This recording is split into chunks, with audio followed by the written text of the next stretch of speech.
Surya fans எல்லாமே நீண்ட நாளாக காத்திருந்தது நம்ம கருப்பு திரைப்படத்துடைய ஃபர்ஸ்ட் சிங்கிள் தீபாவளிக்கு ரிலீஸ் ஆகுமா ஆகாதான் தான். ஸோ அதை தெளிவுபடுத்துகிற மணிக்கு நம்ம கருப்பு டீம் இப்போ வந்துட்டு பார்த்தீங்கன்னா ஒரு போஸ்டர் ஷேர் பண்ணி நமக்கு வந்து பார்த்தீங்கன்னா கேள்விகளுக்கெல்லாம் விடை கொடுத்துருக்காங்க. ஸோ அந்த ஒரு போஸ்டர் மூலிமா அவங்க என்ன தெரிவிக்க வராங்க, அந்த போஸ்டர் மூலிமா சில பல விஷயங்கள் நம்ம வந்து டீகோட் பண்ணியிருக்கோம். அதை பற்றி அந்த வீடியோவில் வந்து ஷார்ட் அண்ட் ஸ்வீட்டாக பேச போகிறோம். அதுக்கு முன்னாடி நம்ம சூர்யா ஃபேன்ஸுக்காகவே ஒரு வாட்ஸ்அப் குரூப் ஆரம்பிச்சிருக்கோம். அதில் உங்களை மணிக்கு பல அன்பான ஃபேன்ஸ் இருக்காங்க.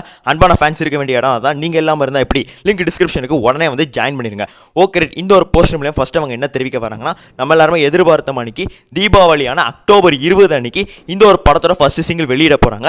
இந்த ஒரு ஃபர்ஸ்ட் சிங்கிள் ஒரு தரமான ஒரு மாஸ் சாங் தான். அந்த ஒரு போஸ்டரை பார்த்தாலும் தெரிஞ்சுக்க முடியுது. அதை விட ட்ரீம் வாரியர்ஸ் வந்து அவங்களோட எக்ஸ் வலைத்தளத்தில் ஷேர் பண்ணும்போது மாஸ் ஃபில்டு தீபாவளின்னு சொல்லியிருக்காங்க. ஸோ அதனால இது ஒரு தரமான ஒரு மாஸ் சாங், ஒரு ஹீரோ இன்ட்ரோ சாங் தான் அப்படிங்கிறத நம்மளால் வந்து புரிஞ்சிக்க முடியுது. இன்னும் பல பேர் என்ன சொல்கிறாங்கன்னா, டீசரில் பேக்ரவுண்ட் மியூசிக் நமக்கு வந்து சாய் அச்சிரேக்கர் ஒன்று போட்டிருப்பாரு, வேற லெவலில் இருக்கும். அந்த ஒரு பேக்ரவுண்ட் மியூசிக்கோட மொத்த சாங் தான் இந்த ஒரு ஃபர்ஸ்ட் சிங்கிள் அந்த மாதிரி வந்து சொல்கிறாங்க. என்ன அளவுக்கு நான் உண்மை அப்படி வந்து தெரிஞ்சுக்க முடியல. பட் நான் போஸ்டர் அதே மணிக்கு எல்லாத்தையும் வச்சு பார்க்கும்போது நமக்கு வந்து தான் ஓரளவுக்கு உண்மைங்கிற மாதிரி தான் இருக்குது. எந்த சாங்கோ தரமாக இருக்க போது தீபாவளியை ஃபேன்ஸ் செம்மையாக கொண்டாட போகிறாங்க. எனக்கு தெரிஞ்சு நாளைக்கு ஈவினிங் 6 மணிக்கு இந்த ஒரு படத்தில் இந்த ஒரு ஃபர்ஸ்ட் சிங்கிளோட ப்ரோமோ நமக்கு வந்து கிடைக்கும். ஸோ அதை வச்சு நம்ம வந்து கணிச்சிடலாம். ஸோ எத்தனை பேர் ப்ரோமோக்காக வெயிட் பண்ணுறீங்க அப்படி கமெண்ட்ஸை தெரிவிச்சிருங்க. நன்றி, வணக்கம்.